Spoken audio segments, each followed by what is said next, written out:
welcome to the Who, What, Why podcast. I'm your host, Jeff Schechtman. As a nation, we've certainly gone through difficult times that, as Thomas Paine said, try men's souls. We've been divided as during the Cold War and the Civil War, but rarely have we been as tribal as we are today. Rarely have we been as willing to throw off facts, science, and reality in the service of a cause. It's almost like we've all joined cults. Little by little, we've been encouraged to eschew our faith in institutions and believe in nothing, which makes us more vulnerable to be made to believe anything. As we throw off critical thinking, as we look for order out of the chaos of creative destruction, as we deal with the consequences of a rapidly changing and technological world, we exhibit so many of the signs of those that fall into cults. And that's our focus today, as I'm joined by our guest, Dr. Janja Lalich. She's a researcher, author, and educator specializing in cults and extremist groups with a particular focus on charismatic relationships and political and other social movements. She was a Fulbright scholar and is professor emeritus of sociology at Cal State University, Chico, and the founder and director of the Center for Research on Influence and Control. It is my pleasure to welcome Dr. Janja Lalich to the Who, What, Why podcast. Oh, thank you for inviting me, Jeff. Well, it's my honor. It's a delight to have you here. What defines a cult? Is there a sort of accepted definition of what a cult is? I think that most people would agree that a cult is it's a group or a social movement that has a charismatic leader. It has some form of indoctrination program that requires the person to, as you were saying earlier, give up their critical thinking and be a loyal, true believer. And it generally exploits the members in some way, whether that's financial, physical, or sexual. So I think those are the main characteristics. And does the cult need to have some kind of extreme ideology to be effective? Well, it doesn't necessarily need to be extreme. It needs the charismatic leader will offer some kind of promise of salvation, again, whether that's financial or spiritual. They'll say that they have the only true path. So it may not be necessarily extreme, but it's all-encompassing and it's all-inclusive. It offers you an answer to everything. It gets you to believe that if you stray from that path, then you lose your chance at salvation. Is there a point that cults become unwieldy? Is there a size limitation to cults? I mean, can they embrace large groups of people, or do they have to be more confined? Well, no, they can be of any size. I mean, if you think of countries like China under Chairman Mao, where he was leading these what he called thought reform programs throughout the country, and the entire country was involved in basically his belief system and honoring him. So we've seen it on a national scale. Hitler is another example. So cults can be very large, as we've seen, like with groups over the years, like the Moon Organization, Reverend Moon's group, sometimes called the Moonies, or the Hare Krishnas. Some of these groups that got very large back in the 70s and 80s, the Children of God. But groups can also be very small. I mean, you can actually have, 2 or 3 people be involved in a cultic relationship. So it really depends on sort of the hold that the leader has on his or her followers. And what role does secrecy play in this? Because particularly with the larger ones, it seems like there's less secrecy, but they're still just as effective and just as powerful. Well, yes, secrecy is very important because people get led to believe that they're part of a special elite. And so there are things that they don't know about what might be going on at the top level, but then there's also things that they're supposed to hold secret and not divulge, and that creates what we call this us versus them mentality, that, we're special, we're the elite, and everybody else is really stupid and messed up, and we either have to recruit them so that they see the light, or we can get rid of them, we can ignore them, or we can even kill them, as we see with some of the extremist groups. Mm-hmm. Talk a little bit about your experience, how you got involved in this whole area of studying cults. Really, it came out of your own personal experience. Yes, that's right. I joined a political cult in the mid-'70s. I was 30 years old. I had already graduated from university. I, had traveled to different countries, lived in different countries. But it was at the end of the Vietnam War, and I moved to San Francisco, and I got involved in sort of, leftist politics. And I ended up joining a group. Obviously, I didn't know it was a cult, but, the story was that we were going to, bring about changes in America, social change, fight racism, fight sexism, have social justice. But really it was, what I now see was a political cult. The leader was a woman, and everything we did was about, making her appear as this grand individual. And we spent most of our time doing things that aggrandized her, and we worked long hours, 20-hour days, 7 days a week. We mostly sat around and criticized each other in these circles, and it was a very harsh environment, and ultimately it had nothing to do with bringing about social change. So when I got out of that, and eventually we all got out, we finally had our revolution, and we overthrew our leader, which is very unusual as far as cults go. And so when I got out, I moved to New York, and I, got my head back together and tried to figure out what had happened to me. And, got a job, worked, went into therapy, got myself healed, so to speak. And then at some point I decided to go to graduate school and get my PhD. And interestingly, while I was in graduate school, the Heaven's Gate suicides happened, which people might remember was in the mid-'90s, the group that committed suicide in this mansion outside San Diego. And I knew quite a lot about that group and had been working with families and some former members. And so at the time, my advisor for my dissertation said, well, obviously this is what you're doing your dissertation on. I was like, oh, dear. So that became my focus. And then when I graduated, I got the job at Chico State and, taught regular sociology courses, but also I've written a number of books about cults. And it really kind of became my life's work to, as I see it, turn a bad thing into a good thing and try to educate the public about these groups and what the risks are. With respect to the risks, one of the things you talk about is that the cult isn't limited to people that are just clueless, that sometimes the best and the brightest can become part of cults. Oh, absolutely. Absolutely. Cults want people who can perform for them, right? They want people who can run their businesses, who can bring in money, who have good connections, who can basically keep the thing going. The cult leaders are usually pretty lazy and they don't do very much. So it's really their lieutenants and all the people around them who do everything. So if they, cults don't want lazy people. They don't want sick people. They're not there to take care of you. You're there to take care of the leader. So it's often, as we say, the best and the brightest. And I think that's because people with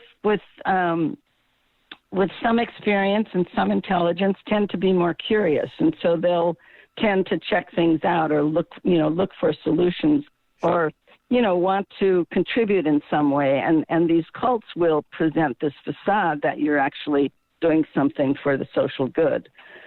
So it's easy to get caught up. And of course, cults want people with money. So people from wealthy families are also targeted. Talk about the nature of causes around which cults are formed. Certainly religion is a big one. A lot of cults have this religious underpinning. What about politics? What are the other causes that generally hold cults together? Well, it can really be any cause. I mean, cults, most people just think that cults are religious, and that's why they tend to get away with a lot, because people don't want to, especially the courts, don't want to mess with religion. But there are all kinds of cults, right? There are UFO cults and therapy cults and martial arts cults. And, I always say there's probably a chocolate chip cookie cult, right?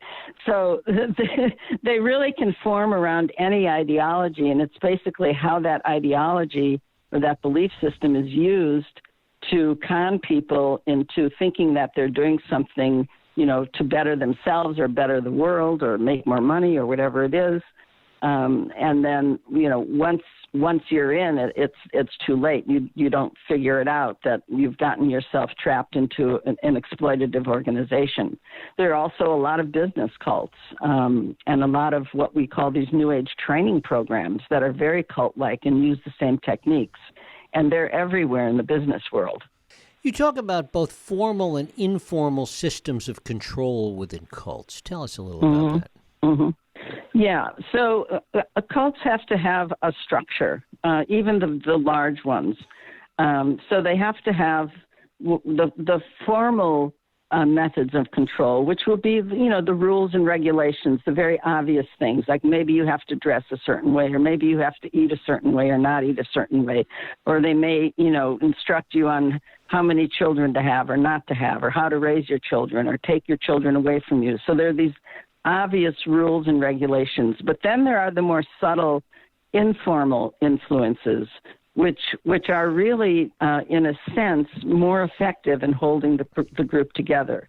And these are things that are, common, everyday social psychological instruments, such as guilt and shame and love and fear.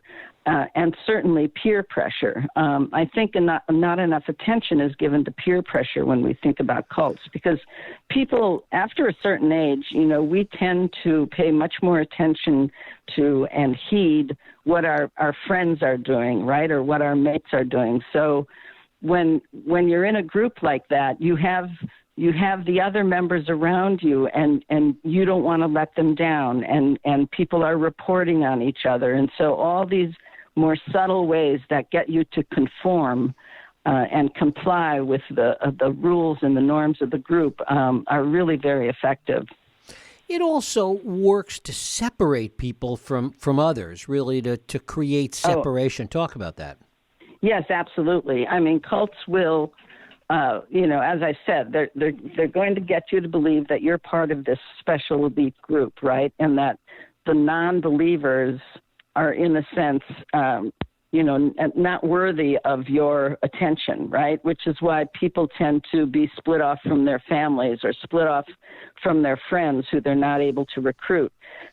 So it creates this, sense of superiority and this sort of demonization of everyone who's in the, quote, outside world. And so that can create, especially in the extremist groups, that can create a lot of trouble where, we see it with the white supremacist groups, right, where it's okay to bomb abortion clinics, or it's okay to go attack gay bars, or it's okay to kill somebody who's, black or brown, because it doesn't matter. They're not really human. They're not like us. Cults also use paranoia as another way to control people, right? They'll convince you that, either the authorities or the outside world is persecuting us and they're coming to get us. And so people are living in this, this sort of constant state of anxiety and fear. And that's just another way that keeps people in check. And there's this obedience, you mentioned it before, obedience to charismatic leaders who tend to be really narcissistic. Explain that. Absolutely, yes. Well, first of all, charisma is kind of this misunderstood concept. People think of charisma as these traits that are inherent in an individual, right? But in fact, charisma is a social relationship, right? Charisma is about how you respond to a person, right?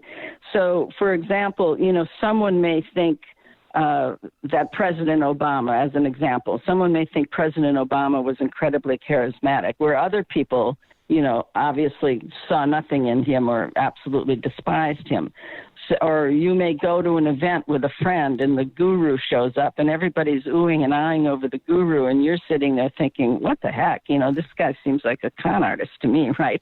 So charisma is a very personal relationship. But once you have attached yourself in what I call this charismatic relationship, you've basically given power to that person. That person then has a hold on you.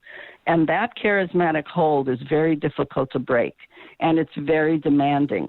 The charismatic leader demands all obedience, all devotion, right? And so you become entrapped in this, relationship where you basically, after a time through the indoctrination, you learn to sort of punish yourself if you have any doubts, or you certainly can't question the leader. There's no give and take. There's no checks and balances. So it becomes a very powerful one-sided relationship. Talk a little bit about recruitment, because in many ways it's like a pyramid scheme. Mm-hmm. Yes.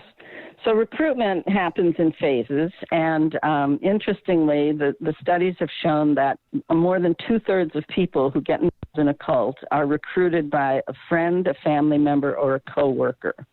So this is very important because it's difficult to say no to someone you know, right? So if your coworker keeps inviting you to some seminar, day after day, and finally you'll break down and say, okay, I'll go, right? Just because you don't want to make waves with your coworker or your Uncle Charlie or your brother or whoever it might be who's inviting you to something.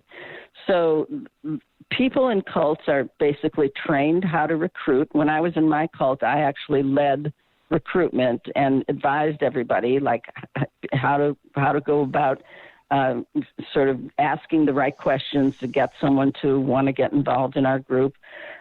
So recruitment, goes in phases. You'll get invited to something. When you're there, you'll get surrounded by people, what we call love bombing, right? You think you've suddenly met these most wonderful people.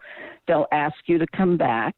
Once you come back, you've taken that first step, you've made that first commitment, then it's easier to get you to make the next commitment.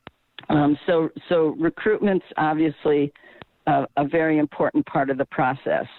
Today, because of the internet, things have changed a little bit, but people do get recruited over the internet, although generally at some point it does take some kind of personal connection. They'll get you to come somewhere and actually meet people. But the internet has been quite effective for some groups to be able to recruit.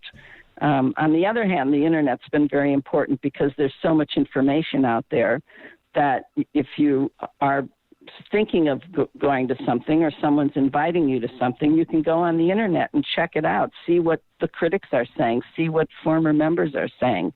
I always say be a good consumer before you jump into something, check it out like you would if you were buying a car. Are we seeing, in your view, an increase in the number of cults these days? Yes, I would say there are absolutely many more cults today than ever before. And that's because, some cults got very large and people broke off and started their own thing because of what they learned from that group. Because of the influence of what we call the New Age movement from the 70s and 80s, where everybody got into, crystals and seances and talking to dead people and ascended beings and channeling and all this kind of stuff that got very popular through the New Age movement, that became very fertile ground for more narcissistic con artists to start some kind of group. So we're definitely seeing a surge. And also, when times are rough, when countries are in turmoil, that's a time when cults can recruit very successfully because people are kind of at a loss and looking for answers and looking for solutions. Is there a life cycle to cults? Well, it really depends. I mean, cults, they obviously start out small. You've got this one person who all that one person needs to do is get one other person around them, and then that person recruits a couple more people. So, cults will grow. They'll go through different phases. Some cults don't get too big. They don't want to get too big. Like, again, even in my group, when we got too big, our leader would kind of order a purge and we'd get rid of a bunch of people because I think she figured out she couldn't control more than, a couple of hundred full-time members. Some cults get very huge. And then what'll happen over time is if the leader dies, that may lead to some kind of dissolution. There might be a power struggle among some of the top lieutenants. The groups may splinter off. Some groups may actually dissolve when that happens. So it depends on what kind of internal structure the leader set up. If the leader is getting elderly and, wants to set up people who can basically carry on, charisma by proxy, we call it, and carry on the group after his or her death. So they'll go through a life cycle like anyone else. But certainly there are some groups now that have been around for decades and decades, and they become intergenerational. Mm-hmm.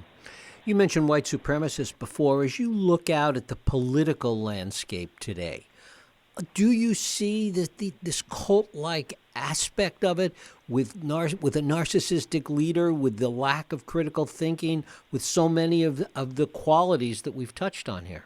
Yeah, I think you're talking about our current president. Yes, I am. Yes, I think there's definitely a cultic surge going on with things on the right, kind of taking hold and acting out. Not so much on the left. Unfortunately, I guess the left has never been quite so organized. I don't know if it's fortunately or unfortunately, but and certainly around our president and his cabinet and his administration, and he has created this environment where he can do no wrong. I think we see this current example with the felt tip pin on the map of where the hurricane's going to go. It's just, he has set himself up. I mean, he's even called himself a godlike figure. And then we've got these, people, several millions of people who absolutely have total faith in him. He can do no wrong. They'll follow him to the ends. As he said, he could stand on Fifth Avenue and shoot someone, and his followers won't care. And I think we've seen plenty of examples of that. And so I find it to be a very troubling time for our country. I mean, one of the things we hear over and over again, and it's hopeful in a way, people say, well, eventually the fever will break. But that isn't the way it normally plays out with cults. No, I don't think. I think when you get something like this on a national scale, it's very difficult to see how to confront it. I think we saw that with Nazi Germany. So it takes a national movement to confront a national cult, so to speak. And at this point, the country is certainly not organized in that way. And the Democrats in the government seem to be kind of a bit flummoxed about how to proceed. And I think it's quite scary because there are many people who are kind of at their wits' end, at a loss about what to do, and there are many friends and families who've sort of given up on even trying to talk to their friends or relatives who've become Trumpers, so to speak. Mm-hmm. And so even though dialogue is probably one of the best ways to try to get people to see, the wrongness, I don't know if that's a word, the wrongness of their thinking or the dangers of their thinking, but that hasn't happened on too much of a level. There's a wonderful book called Rising Out of Hatred. That's the story of a young man who was the son of the guy who started the Daily Stormer, which is, this huge white supremacist website. And he ended up going to a nice liberal college in the South, and he met a lot of nice people, and he started dating a Jewish girl, and his friends were very patient with him, and he eventually broke with his father and with the whole white supremacist ideology. And it's an incredible book. So you think about if we can do that on a one-by-one basis, but how much would that take to be able to really bring about, some counter influence to what's going on right now? Right. I mean, the deprogramming aspect, the getting out of it aspect is the part that is hard to fathom with such a large framework. When you talked about your own personal experience and getting out of it and going through therapy, et cetera, it was an individual experience. It's hard to imagine, how do you deprogram 30 million people? Exactly. Now you're depressing me. No, it's a conundrum, and all we can do is hope that the tide will turn and will turn in a more democratic, and I mean that in the the broadest sense of the term, will turn in a more democratic way, and that we can really get rid of this authoritarianism that's taking over our country and our administration. What is it, if anything, that sometimes turns cult members, away from a leader? What is it that they have to do in order to really alienate their followers? What does history of cults tell us about that?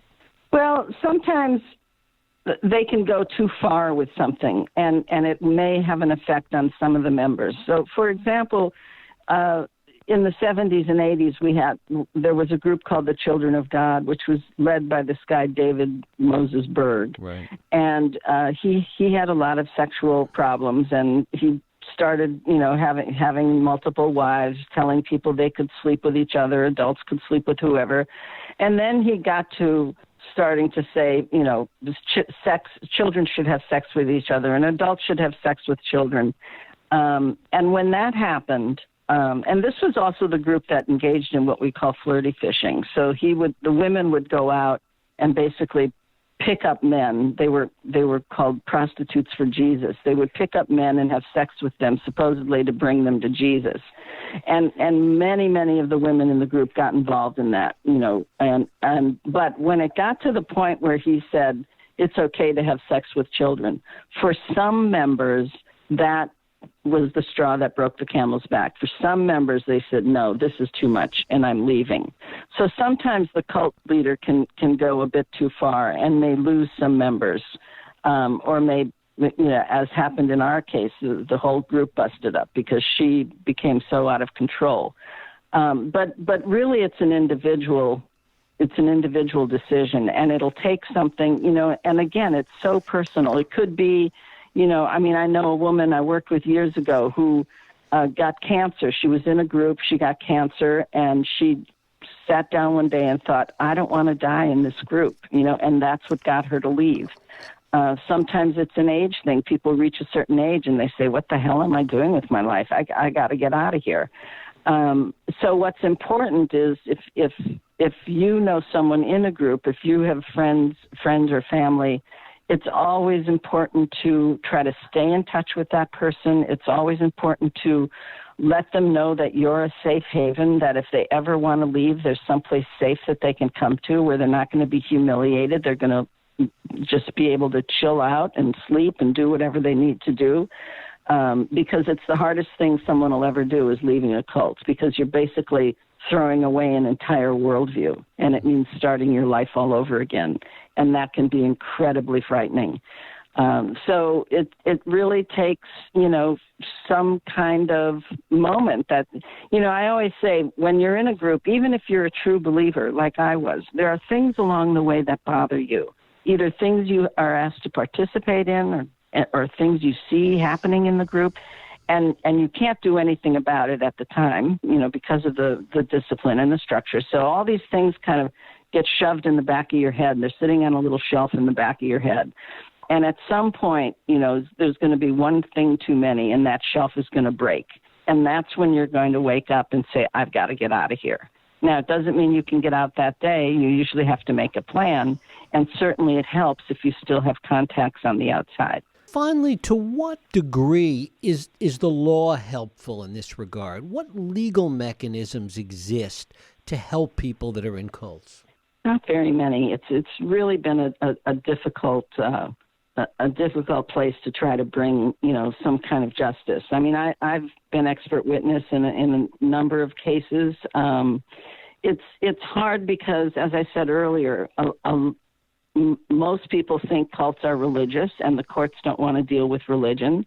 They don't want to touch it at all, so it's difficult in that way. But if it is a religious group where you have a pastor or a guru or whatever, there are restrictions against religious leaders taking advantage of their followers. So if you have the evidence to show the kind of sexual abuse or financial abuse that may have happened, and if you can find an attorney who's willing to take the case, and there aren't many attorneys who will, because they kind of don't know how to deal with it, or they don't think it'll be successful, so they don't take the case.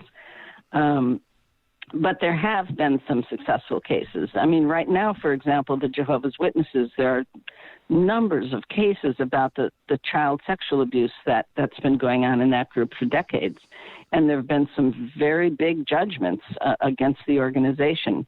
So you can't go to court and say this is a cult. It's not illegal, so to speak, to run a cult, but you have to find some kind of other illegal activity that you can bring some kind of legal suit.